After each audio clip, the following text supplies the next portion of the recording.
Lo que voy a contarte esta noche no lo encontrarás en ninguna homilía dominical. No está en los catecismos que te enseñaron de niño y probablemente nunca escucharás a un sacerdote hablar de esto desde el púlpito, porque lo que descubrí durante 40 años de investigación en archivos secretos, monasterios perdidos y conversaciones con custodios de manuscritos prohibidos cambió para siempre mi comprensión de quién fue realmente Jesús de Nazaret. Y te lo digo con toda honestidad, cuando vi por primera vez esos textos antiguos, cuando toqué con mis propias manos pergaminos que la Iglesia declaró peligrosos hace 17 siglos, sentí que el suelo se movía bajo mis pies, porque todo lo que me habían enseñado sobre Jesús era apenas un fragmento de la historia completa, una versión editada, filtrada, adaptada para mantener el control sobre millones de creyentes. Si te quedas conmigo hasta el final, comprenderás por qué ciertos evangelios fueron quemados sistemáticamente, por qué enseñanzas específicas de Jesús desaparecieron de los registros oficiales, y por qué lo que Jesús realmente dijo sobre la naturaleza divina en cada ser humano era demasiado peligroso para las estructuras de poder. Empecemos por el principio. Todo comenzó en 1945, aunque yo no lo supe hasta muchos años después. Un campesino egipcio llamado Muhammad Ali estaba cavando cerca de un acantilado en Nag Hammadi buscando fertilizante natural. Su pala golpeó algo sólido. Una jarra de cerámica sellada, enterrada allí durante más de 1600 años. Dentro de esa jarra había 13 códices de papiro envueltos en cuero, 52 textos completos que la Iglesia primitiva había intentado borrar de la historia. Evangelios escritos por comunidades cristianas de los primeros siglos que presentaban una versión completamente diferente de las enseñanzas de Jesús. Muhammad Ali no sabía lo que había encontrado. De hecho, su madre usó algunos de los papiros como combustible para encender el fuego de la cocina. Otros fueron vendidos poco a poco en el mercado negro. Tardaron décadas en ser recuperados, traducidos y finalmente publicados. Y cuando el mundo académico pudo estudiarlos, todo cambió, porque esos textos revelaban algo que la Iglesia había ocultado durante 17 siglos, que el cristianismo primitivo era extraordinariamente diverso, que había múltiples interpretaciones de Jesús y sus enseñanzas, que comunidades enteras de cristianos creían cosas radicalmente diferentes de lo que Roma estableció como doctrina oficial, y que muchas de esas comunidades fueron perseguidas, sus libros quemados, sus líderes ejecutados, simplemente por preservar una versión diferente del mensaje. Pero déjame contarte algo que muy pocos saben sobre ese descubrimiento. Muhammad Ali y sus hermanos no solo encontraron manuscritos ese día, también encontraron algo más en esa cueva, restos humanos, en lo que parecían ser varios individuos enterrados junto con los textos, como si alguien hubiera fallecido protegiendo esos documentos. Investigué esto durante años, entrevisté a miembros de la familia Ali que aún viven en la región y me contaron una historia que nunca apareció en los reportes académicos oficiales. Me dijeron que cuando abrieron la jarra y vieron los libros antiguos sintieron miedo. Un miedo irracional, como si algo antiguo y poderoso hubiera sido liberado. Varios de los hermanos se enfermaron en los días siguientes. Uno de ellos falleció semanas después en circunstancias extrañas. La familia comenzó a creer que los textos estaban malditos. Por eso los vendieron rápidamente, querían deshacerse de ellos. Mi abuelo decía que esos libros contenían secretos que habían costado vidas, me dijo un descendiente, que las personas enterradas en la cueva habían sido monjes cristianos que prefirieron fallecer antes que entregar los textos a los soldados del emperador. Esto me llevó a investigar qué estaba sucediendo exactamente en Egipto en el siglo IV cuando esos textos fueron enterrados. Y lo que descubrí es fascinante y perturbador. En el año 367, el obispo Atanasio de Alejandría envió una carta a todas las iglesias de Egipto. En esa carta, que aún existe y puede ser leída hoy, establecía que libros eran aceptables para ser leídos en las iglesias, y específicamente prohibía una larga lista de evangelios, hechos de apóstoles y apocalipsis que circulaban en las comunidades. ordenaba que todos esos textos fueran destruidos. Cualquier persona encontrada poseyéndolos sería excomulgada y entregada a las autoridades civiles. En el Imperio Romano del siglo IV, eso significaba tortura y probablemente ejecución. Imagina ser un monje cristiano en ese momento. Has dedicado tu vida al estudio de las enseñanzas de Jesús. En tu monasterio tienen evangelios que han sido copiados y recopiados durante generaciones. Textos que tu comunidad considera sagrados, palabras auténticas del Maestro. Y de repente llega una orden imperial diciendo que esos textos son herejía, que debes quemarlos o enfrentar la muerte. ¿Qué haces? Algunos obedecieron y quemaron sus bibliotecas, pero otros, los verdaderos creyentes, se negaron. Tomaron sus textos más preciados, los envolvieron cuidadosamente en cuero para protegerlos, los metieron en jarras de cerámica selladas y los escondieron en cuevas del desierto con la esperanza de que algún día, cuando la persecución terminara, pudieran recuperarlos. Algunos de esos monjes probablemente fallecieron defendiendo los escondites y sus huesos quedaron allí junto con los textos durante 1600 años. Hasta que Muhammad Ali los encontró, viajé a Egipto 3 veces siguiendo el rastro de estos textos. Hablé con descendientes de las familias que encontraron los manuscritos. Visité las cuevas donde fueron escondidos en el siglo IV, justo antes de que los soldados del emperador llegaran a destruir todo lo que no coincidiera con la versión oficial. La primera vez que entré en esas cuevas fue una experiencia que nunca olvidaré. Están en un acantilado llamado Jabal al-Tarif, cerca del pueblo moderno de Nag Hammadi. El calor del desierto es brutal, el silencio absoluto. Subes por un camino empinado entre rocas rojizas hasta llegar a las aberturas de las cuevas. Algunas son apenas grietas en la roca, otras son cavidades más grandes donde podrían haberse refugiado varias personas. Me senté en una de esas cuevas al atardecer, mientras el sol se ponía sobre el Nilo a lo lejos, e intenté imaginar cómo debió ser para esos monjes, sabiendo que soldados vendrían pronto a destruir todo lo que valoraban, decidiendo qué textos salvar, cuáles dejar atrás, envolviendo cuidadosamente cada manuscrito, susurrando oraciones, sellando las jarras con la esperanza desesperada de que alguien algún día los encontrara. Y en ese momento comprendí algo fundamental. Estos textos no son solo documentos históricos, son testimonios de un coraje extraordinario, son evidencia de que había personas dispuestas a fallecer por preservar una verdad que las autoridades querían borrar. Eso les da un peso, una importancia que va más allá de su contenido académico. Son sagrados no solo por lo que dicen, sino por el precio que otros pagaron para que sobrevivieran. Y una tarde en el Museo Copto del Cairo tuve la oportunidad de ver uno de esos códices originales. Estaba protegido bajo vidrio, las páginas oscurecidas por los siglos. La guía del museo, una mujer cristiana copta que había dedicado su vida al estudio de estos textos, me dijo algo que nunca olvidaré. Este libro casi nos cuesta la vida a todos. Cuando fueron descubiertos, las autoridades eclesiásticas querían destruirlos nuevamente. Solo sobrevivieron porque académicos laicos intervinieron. Le pregunté por qué tanto miedo a unos textos antiguos.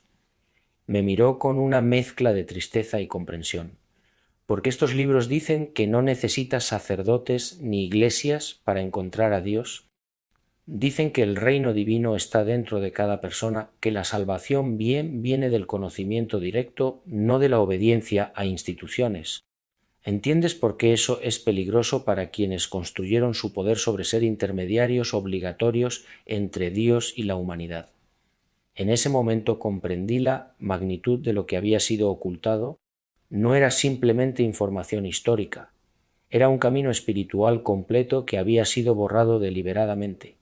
Esa mujer, cuyo nombre era Miriam, se convirtió en una de mis mejores fuentes durante los años siguientes. Me presentó a académicos coptos que habían dedicado décadas a estudiar estos textos en secreto, porque incluso hoy, en el siglo XXI, hay presión institucional para minimizar la importancia de estos evangelios, para declararlos tardíos, poco confiables, heréticos. Miriam me contó sobre un académico suyo, un profesor de estudios bíblicos en una universidad católica. Había escrito un libro sobre los evangelios gnósticos, presentándolos como posibles ventanas al Jesús histórico. Fue despedido de su puesto. Su libro fue retirado de circulación por la editorial, que tenía vínculos con el Vaticano. Él apeló, argumentó que era investigación académica legítima, pero la presión fue demasiada. Terminó abandonando los estudios bíblicos completamente. La Iglesia no quiere debate honesto sobre estos temas, me dijo Miriam. Quieren control absoluto sobre la narrativa de Jesús. Cualquier voz que sugiera que su versión no es la única o la más auténtica debe ser silenciada. Esto me llevó a investigar cuántos otros académicos habían sido marginados, despedidos o atacados por estudiar estos textos. Y la lista es larga. Elaine Pagels, probablemente la académica más respetada en este campo, ha enfrentado ataques constantes. Bart Ehrman, que comenzó como cristiano evangélico y se volvió agnóstico después de estudiar los manuscritos antiguos, es regularmente difamado desde púlpitos. John Dominic Crossan, Karen King, Marvin Meyer, todos han sido blanco de campañas de desprestigio. El patrón es claro. Cualquiera que presente evidencia que desafíe la narrativa ortodoxa es atacado no en base a la evidencia, sino en base a su carácter o motivaciones. Es exactamente lo que hacen los regímenes totalitarios cuando no pueden refutar los hechos. Atacan al mensajero. Déjame contarte sobre uno de esos textos específicamente. El Evangelio de Tomás, probablemente el más importante de todos los descubiertos en Nag Hammadi, es una colección de 114 dichos atribuidos a Jesús. No tiene narrativa de nacimiento virginal, no hay crucifixión, no hay resurrección física, solo enseñanzas directas. Y esas enseñanzas son radicalmente diferentes de lo que conocemos por los evangelios del Nuevo Testamento. En el dicho número 3, Jesús dice algo extraordinario. Si vuestros líderes os dicen mirad, el reino está en el cielo, entonces los pájaros del cielo os precederán. Si os dicen está en el mar, entonces los peces os precederán. Más bien, el reino está dentro de vosotros y fuera de vosotros. Cuando lleguéis a conoceros a vosotros mismos, entonces seréis conocidos y comprenderéis que sois hijos del Padre viviente. Lee eso otra vez despacio. Jesús está diciendo que el reino no es un lugar externo futuro. Está aquí, ahora, dentro de cada persona. Y la clave para acceder a él es el autoconocimiento. Conocerte a ti mismo profundamente. Esto es completamente diferente de lo que la Iglesia enseña. La Iglesia dice que el reino es futuro, que llegas a él después de fallecer, que necesitas creer doctrinas específicas y obedecer reglas para tener acceso. Pero aquí Jesús está diciendo lo opuesto.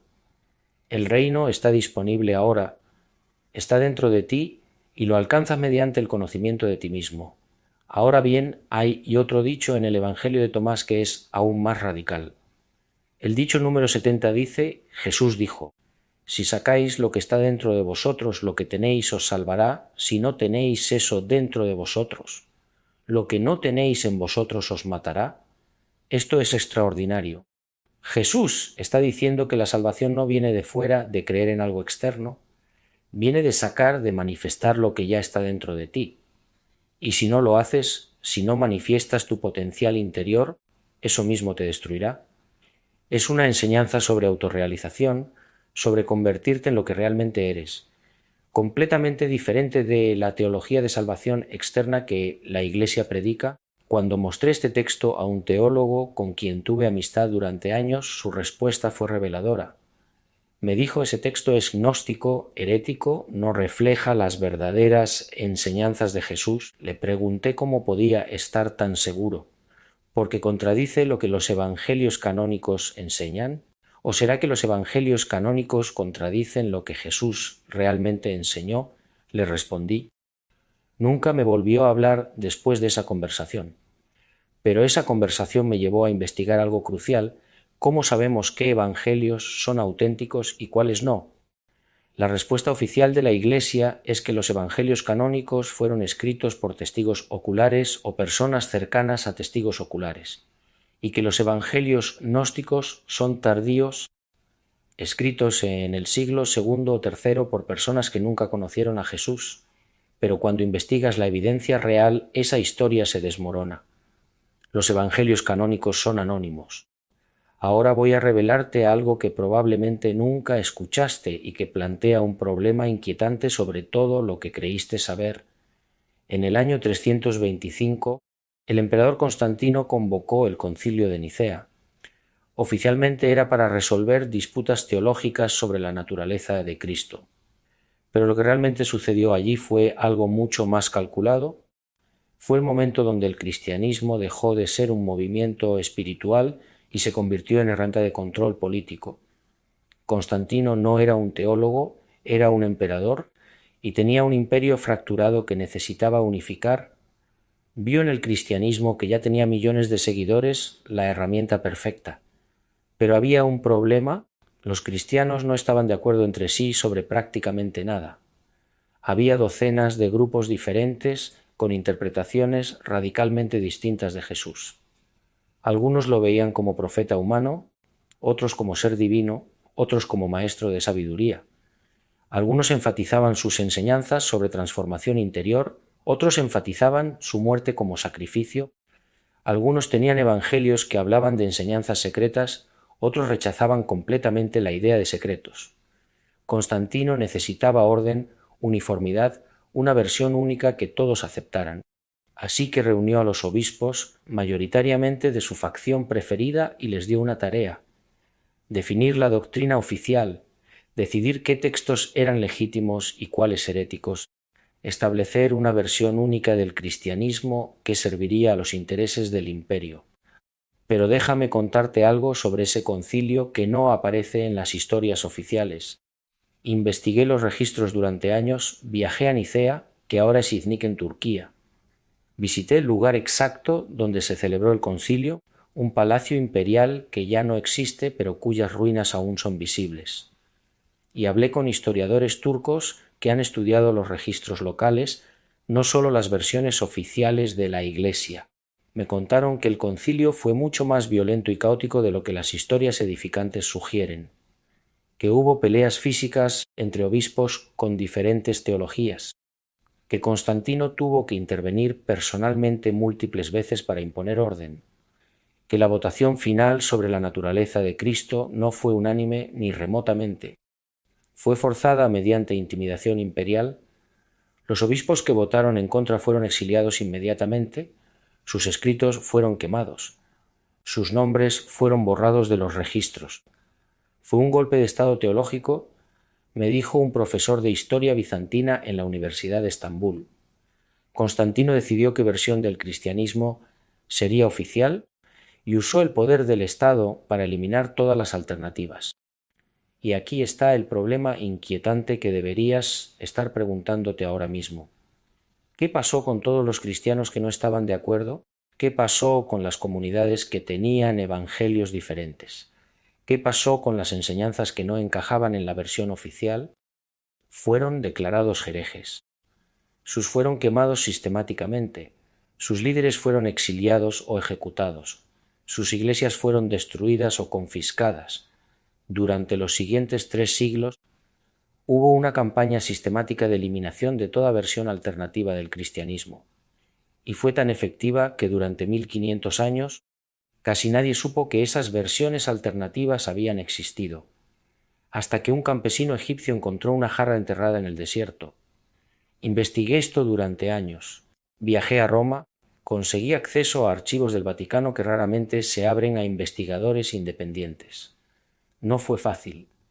Tuve que usar contactos académicos, presentar credenciales, demostrar que mi investigación era seria.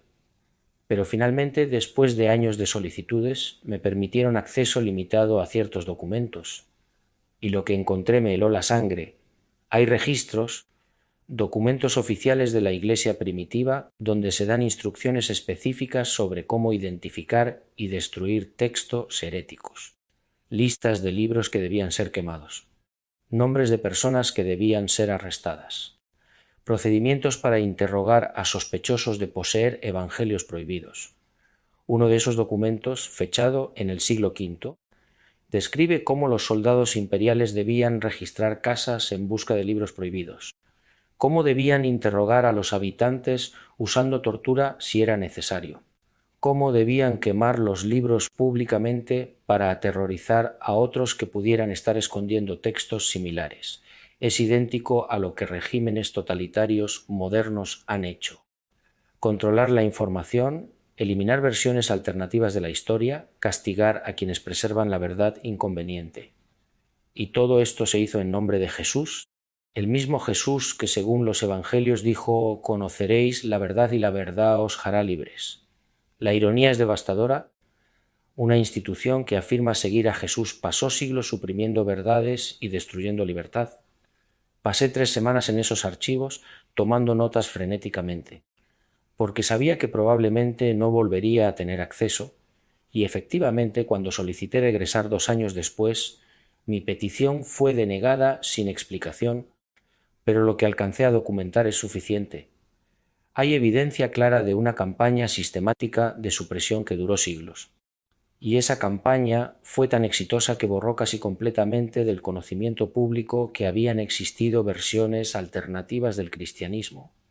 Ahora bien, imagina por un momento que esos textos que fueron destruidos contenían enseñanzas auténticas de Jesús. Imagina que lo que se perdió era tan importante como lo que se conservó, o incluso más importante. Imagina que las enseñanzas sobre transformación interior, sobre el reino dentro de ti, sobre conocerte a ti mismo como hijo del Padre viviente, eran centrales en el mensaje original, y fueron eliminadas precisamente porque empoderaban demasiado al individuo, porque hacían innecesaria la mediación institucional, porque amenazaban el modelo de control que la Iglesia estaba construyendo. Si esto es verdad, y toda la evidencia que he recopilado sugiere que lo es, entonces enfrentamos un problema monumental. Significa que millones de personas durante 2000 años han seguido una versión editada, censurada, políticamente manipulada del mensaje de Jesús. Significa que lo que llamamos cristianismo ortodoxo podría ser en realidad una distorsión del cristianismo original. Significa que las voces que fueron silenciadas, los libros que fueron quemados, podrían haber preservado la verdad más auténtica. Este problema no es solo histórico. Es profundamente personal para cualquiera que se identifique como cristiano, porque plantea la pregunta inevitable: ¿a qué Jesús estás siguiendo realmente? ¿Al Jesús histórico que enseñaba transformación interior y conocimiento directo de lo divino? ¿O al Jesús institucional creado por concilios políticos para servir a intereses de poder? Y aquí está lo más perturbador de todo. No puedes simplemente ignorar esta pregunta ahora que la has escuchado. No puedes seguir adelante como si nada hubiera cambiado, porque una vez que sabes que existe una versión alternativa, una vez que sabes que textos fueron destruidos deliberadamente, tienes la responsabilidad de investigar, de buscar la verdad completa, no solo la versión que te dieron. Déjame contarte sobre otra experiencia que tuve, esta vez en un monasterio ortodoxo en Monte Athos. Es un lugar extraordinario, una península entera dedicada a la vida monástica desde hace más de 1000 años. Las mujeres tienen prohibida la entrada, las reglas son estrictas, el tiempo parece haberse detenido en el siglo X. Llegar allí no es fácil. Necesitas permisos especiales del gobierno griego. Debes demostrar que tu visita tiene propósito religioso o académico serio, e incluso con permisos muchos monasterios rechazan visitantes. Pasé 3 semanas allí como huésped de un abad que había dedicado 60 años al estudio de manuscritos antiguos. Su nombre era Padre Serafín, tenía 84 años cuando lo conocí, había entrado al monasterio a los 18 años y nunca había salido desde entonces. Su mundo entero era esa comunidad de 40 monjes y la biblioteca que custodiaban. ¿Pero qué biblioteca? Contenía manuscritos que databan del siglo VI, algunos incluso más antiguos, Biblias completas en griego antiguo, siríaco, copto, comentarios de padres de la Iglesia que nunca fueron traducidos, y en un cuarto especial, bajo llave, textos que oficialmente no existían. Padre Serafín fue cauteloso conmigo al principio. Participé en sus rutinas de oración, me levanté a las 4 de la mañana para los oficios. Comí su comida simple, dormí en una celda espartana. Demostré respeto por sus tradiciones. y gradualmente, durante largas conversaciones vespertinas, comenzó a confiar en mí. Una tarde, después de días de conversaciones cautelosas donde ambos evaluábamos si podíamos confiar el uno en el otro, me llevó a la biblioteca del monasterio. Abrió el cuarto especial con una llave antigua que llevaba colgada al cuello. Dentro, en estantes de madera oscura, había aproximadamente 50 volúmenes. «Estos son los libros que sobrevivieron las purgas», me dijo en voz baja, «cuando los iconoclastas venían a destruir, cuando los cruzados saqueaban, cuando los otomanos conquistaban. Siempre escondíamos estos primero». Me mostró un códice que databa del siglo VI. Era una copia de un evangelio que oficialmente no existe, el Evangelio de Pedro, que fue declarado herético en el siglo II. Las páginas eran de pergamino, la tinta marrón oscuro casi negra. La caligrafía era hermosa, clara, realizada por un escriba experto. «¿Por qué lo guardan si es herético?», le pregunté. Su respuesta fue sabia: «Porque la verdad no tiene miedo de ser examinada. ¿Solo la mentira necesita protección mediante la prohibición?». Me permitió leer secciones del texto, y lo que leí era extraordinario. Leímos juntos secciones del texto. Contenía detalles sobre la resurrección que no aparecen en ningún evangelio canónico. Describía experiencias visionarias de los apóstoles que son mucho más místicas y menos literales que las versiones oficiales. Presentaba enseñanzas de Jesús sobre la naturaleza de la realidad que son profundamente filosóficas. Pero lo más fascinante era una sección que describía una conversación entre Pedro y Jesús después de la resurrección. Jesús le explicaba que la resurrección no era solo un evento físico único, era un símbolo de algo que todos deben experimentar, una muerte del yo falso y un nacimiento del yo verdadero. Cada persona debe fallecer y resucitar, decía Jesús en ese texto, no una vez al final de los tiempos, sino continuamente a lo largo de la vida. Cada vez que sueltas una ilusión, falleces. Cada vez que descubres una verdad, resucitas. Esto es radicalmente diferente de la doctrina ortodoxa. La Iglesia enseña la resurrección como evento histórico único que sucedió a Jesús y como evento futuro que sucederá a todos en el juicio final. Pero aquí se presenta como proceso continuo de transformación interior. «¿Por qué esto fue prohibido?», pregunté. Padre Serafín cerró el libro cuidadosamente antes de responder. «Porque presenta un Jesús demasiado humano y al mismo tiempo demasiado divino», respondió el abad. «Demasiado humano porque muestra dudas, miedos, luchas internas. Demasiado divino porque enseña que esa misma divinidad está disponible para todos. La Iglesia necesitaba un Jesús que fuera único, diferente de todos los demás humanos. Un Jesús que pudiera ser venerado, pero no imitado, porque si todos pueden alcanzar lo que Jesús alcanzó, entonces la Iglesia pierde su razón de existir como mediadora exclusiva». Esas palabras resonaron en mí durante meses. Un Jesús que puede ser venerado, pero no imitado. Esa es exactamente la función que el Jesús institucional cumple. Es puesto en un pedestal tan alto que nadie puede alcanzarlo.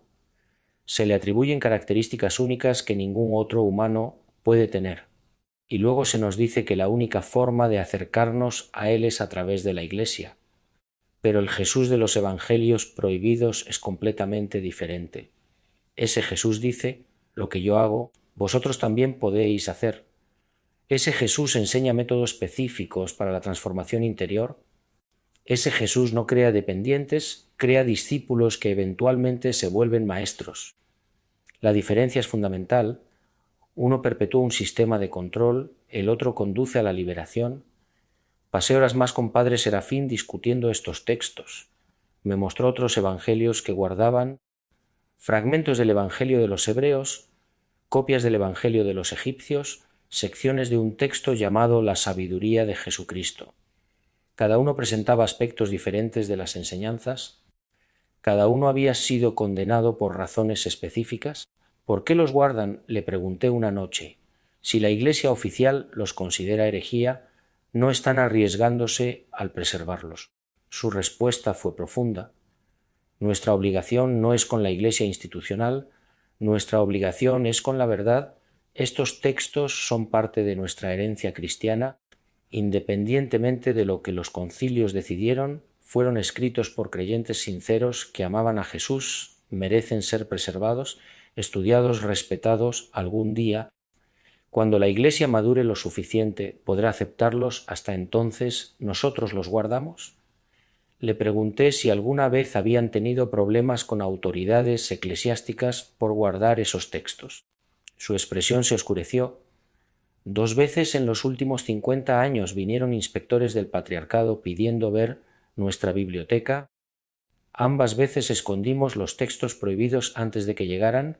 Sabemos que si los descubren, los confiscarán y probablemente los destruirán.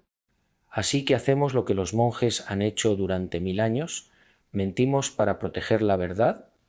La idea de monjes piadosos mintiendo a sus superiores para proteger evangelios me pareció extraordinaria, pero tiene sentido. Es exactamente lo que hicieron los monjes egipcios en el siglo IV cuando enterraron los textos de Nag Hammadi. Desobediencia santa, mentiras justificadas para preservar verdades más profundas. Ahora voy a contarte algo que me costó años descubrir y que conecta todo lo anterior de una manera que probablemente nunca imaginaste. Existe un texto que fue mencionado por varios padres de la Iglesia primitiva, pero que se creía completamente perdido. El Evangelio secreto de Marcos. En 1958, un académico llamado Morton Smith descubrió una carta en un monasterio cerca de Jerusalén. La carta era de Clemente de Alejandría, un padre de la Iglesia del siglo II, y contenía fragmentos de este Evangelio perdido. Y lo que esos fragmentos revelaban era explosivo. Describían una iniciación secreta que Jesús realizaba con ciertos discípulos, una ceremonia nocturna donde el discípulo vestía solo una tela de lino sobre su cuerpo desnudo y pasaba toda la noche con Jesús aprendiendo los misterios del reino de Dios. Cuando Smith publicó su descubrimiento, la controversia fue inmediata y feroz. La Iglesia lo acusó de fraude, aunque nunca pudieron probar que la carta era falsa. Académicos ortodoxos atacaron su carácter y reputación. Dijeron que era un falsificador, que tenía una agenda anticristiana, que sus interpretaciones eran perversas. El documento original misteriosamente desapareció de la biblioteca del monasterio. Pero las fotografías que Smith había tomado permanecieron. Y lo que muestran es claro. Clemente de Alejandría confirmaba la existencia de un evangelio secreto usado por la comunidad cristiana de Alejandría para iniciaciones. Un evangelio que contenía enseñanzas de Jesús que no eran para todos, sino solo para aquellos preparados para recibirlas. Ahora bien, la idea de que Jesús tenía enseñanzas secretas no debería sorprendernos. Incluso en los evangelios canónicos hay referencias a esto. En Marcos capítulo 4, Jesús explica por qué habla en parábolas. Dice: «A vosotros se os ha dado el misterio del reino de Dios, pero a los que están fuera, todo se les presenta en parábolas». Está diciendo claramente que hay 2 niveles de enseñanza, uno público para las masas, otro privado para los discípulos cercanos. En Mateo 13 dice algo similar: «Porque a vosotros se ha concedido conocer los misterios del reino de los cielos, pero a ellos no». Entonces la idea de enseñanzas secretas está directamente en los evangelios canónicos, pero la Iglesia minimiza esto. Dice que las enseñanzas secretas eran simplemente explicaciones de las parábolas. Nada profundo, nada místico, pero los evangelios gnósticos pintan un cuadro diferente. Presentan a Jesús enseñando cosmologías complejas, prácticas de meditación, métodos de transformación interior. Enseñanzas que requieren preparación y que no pueden ser comprendidas sin guía experta. Exactamente como las tradiciones de misterio que existían en todo el mundo antiguo. Viajé a ese monasterio en 2 ocasiones intentando rastrear el documento original que Morton Smith había encontrado. El monasterio de Mar Saba, en el desierto de Judea, es un lugar extraordinario construido en el siglo V en las paredes de un cañón profundo. Todavía es una comunidad monástica activa de cristianos ortodoxos griegos. Las mujeres tienen prohibida la entrada como en Monte Athos. Llegué allí con cartas de presentación de Padre Serafín de Monte Athos. Eso me abrió puertas que de otra forma habrían permanecido cerradas. El bibliotecario del monasterio Padre Lucas había estado allí cuando Morton Smith visitó en los años 50. Era joven entonces, un novicio recién llegado, pero recordaba el evento claramente. Smith pasó semanas en nuestra biblioteca. Me contó, trabajaba del amanecer hasta el anochecer, examinando manuscritos, tomando notas. Era muy meticuloso, muy serio. Cuando encontró la carta de Clemente, se puso pálido. Temblaba mientras la fotografiaba. Le pregunté qué pasó con la carta después. Estuvo en nuestra biblioteca durante años, venían académicos a verla, a verificarla. Todos confirmaban que era auténtica, que la letra era correcta para el siglo XVIII cuando fue copiada. Pero entonces, a mediados de los años 90, desapareció. ¿Verás? ¿Cómo? Nadie lo sabe, o nadie está dispuesto a decirlo. Un día simplemente no estaba, algunos dicen que fue robada, otros dicen que fue removida por orden del patriarcado. ¿Qué cree usted? Me miró largamente antes de responder. Creo que alguien decidió que ese documento era demasiado problemático, que las preguntas que planteaba eran demasiado peligrosas. Entonces lo hicieron desaparecer. Nadie sabía dónde estaba, o al menos nadie estaba dispuesto a decirme, pero hablé con monjes ancianos que recordaban cuando Smith estuvo allí en los años 50. Uno de ellos, que tenía más de 90 años cuando lo conocí, me dijo algo fascinante. Ese texto no era el único. Había otros manuscritos en nuestra biblioteca que mostraban que el cristianismo primitivo tenía tradiciones de iniciación, enseñanzas graduales, secretos que se revelaban solo a quienes habían avanzado en el camino, pero todos fueron removidos después de que el escándalo estalló. ¿Removidos a dónde? Pregunté. Probablemente a los archivos secretos del Vaticano, donde van todos los documentos problemáticos. Esto me llevó a investigar qué más podría estar escondido en esos archivos. Y lo que descubrí es que el Vaticano tiene una de las colecciones de manuscritos antiguos más grandes del mundo.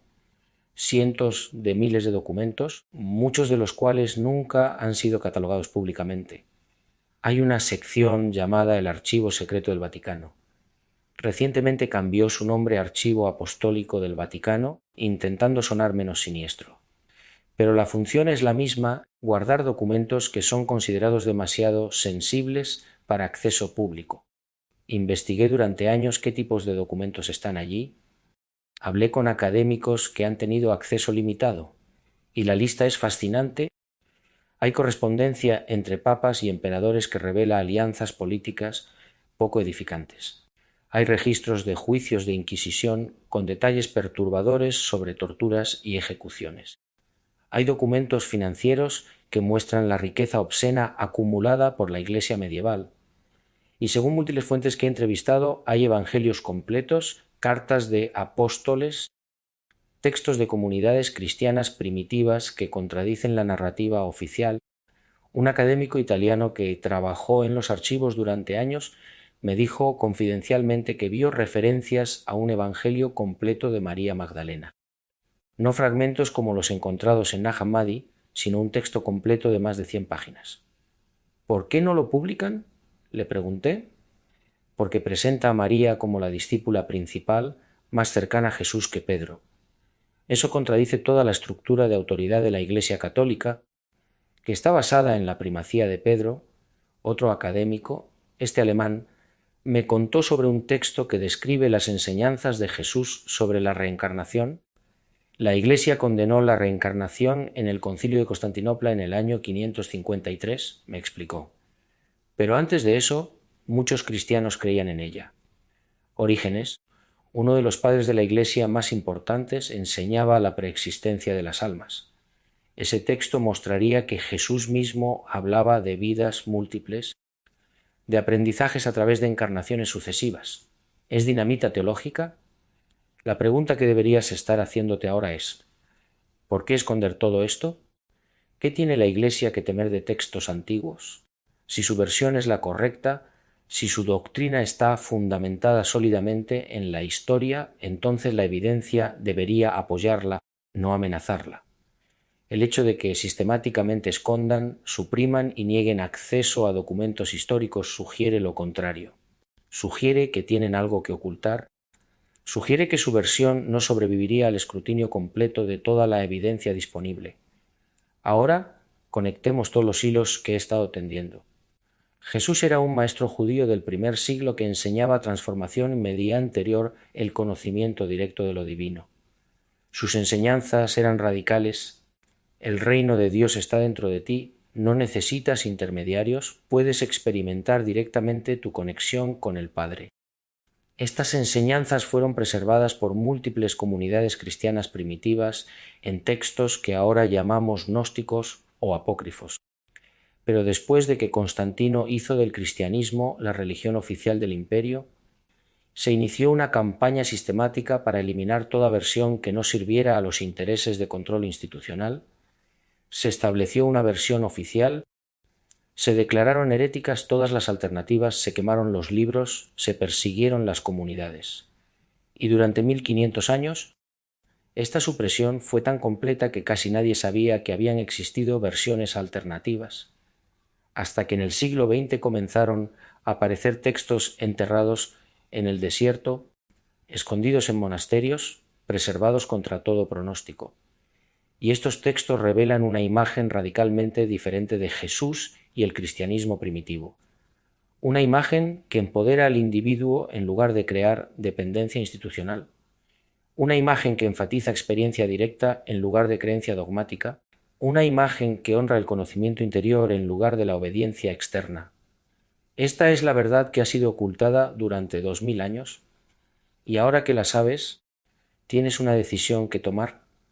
Puedes ignorarla, volver a la versión cómoda que te enseñaron, pretender que nunca escuchaste esto. O puedes hacer lo que Jesús realmente enseñó. Busca y encontrarás, llama y se te abrirá. Puedes investigar por ti mismo, puedes leer los evangelios de Nag Hammadi, ahora disponibles en traducción completa. Puedes estudiar la historia del cristianismo primitivo de fuentes académicas independientes, no solo de instituciones eclesiásticas. Puedes preguntarte honestamente qué es más probable, que una institución humana con enorme poder político y económico ha preservado intacta la verdad durante 2000 años, o que esa institución, como todas las instituciones humanas, ha adaptado, editado y manipulado su mensaje fundacional para servir a sus propios intereses. La respuesta es obvia si eres honesto contigo mismo. Y una vez que aceptas eso, todo cambia. Ya no puedes confiar ciegamente en lo que te dicen desde el púlpito. Ya no puedes asumir que la doctrina oficial es la verdad completa. Tienes que hacer tu propia búsqueda, tu propia investigación, tu propio viaje hacia el conocimiento. Y eso, irónicamente, es exactamente lo que Jesús enseñó en los Evangelios prohibidos. No creas ciegamente, conoce directamente. No dependas de autoridades externas, descubre tu propia autoridad interior. No busques el reino en algún cielo distante, encuéntralo dentro de ti ahora mismo. Déjame contarte una última historia antes de concluir. Hace algunos años recibí una carta de una mujer mayor en España. Me contaba que había sido monja durante 40 años, que había dedicado su vida entera al servicio de la Iglesia, había tomado votos de pobreza, castidad y obediencia a los 22 años.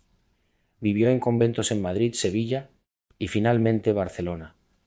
Enseñó en escuelas católicas, cuidó enfermos, dedicó cada momento de su vida a lo que creía era servicio a Dios, pero que siempre había sentido que algo faltaba, que había una dimensión espiritual más profunda que las doctrinas y rituales no alcanzaban.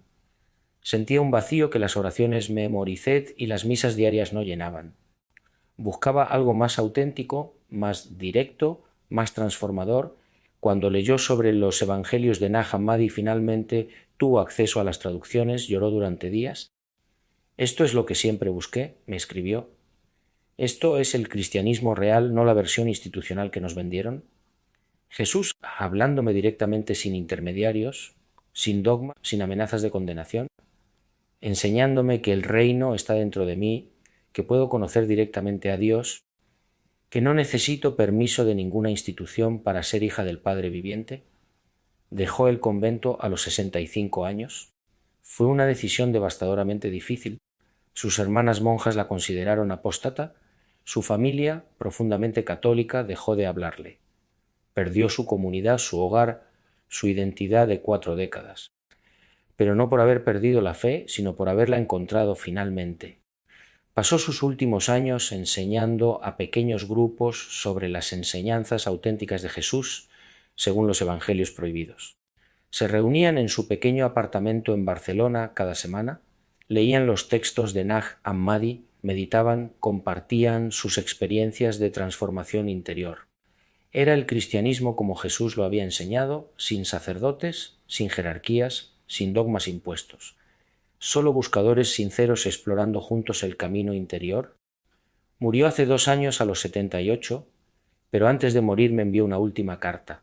Estaba escrita con mano temblorosa, claramente le costaba trabajo, pero el mensaje era claro y poderoso.